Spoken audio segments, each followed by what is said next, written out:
আসসালামু আলাইকুম। একজোড়া তফসিল কোরআন মাহফিল ও হালকা দেখিন। স্থান বরিরহাট সামনে বক্তা শর্মানাই, ঢাকা বক্তা। তারিখ আগামী 2000 রোজ মঙ্গলবার বাদ আসর হইতে ও হালকা দেখির।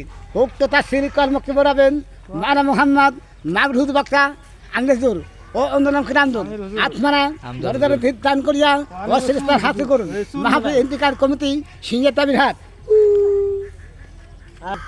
লা ইলাহা ইল্লাল্লাহ, লা ইলাহা ইল্লাল্লাহ, লা ইলাহা ইল্লাল্লাহ, লা ইলাহা ইল্লাল্লাহ, লা ইলাহা ইল্লাল্লাহ, লা ইলাহা ইল্লাল্লাহ, লা ইলাহা ইল্লাল্লাহ, মুহাম্মাদুর রাসূলুল্লাহ সাল্লাল্লাহু আলাইহি সাল্লাম।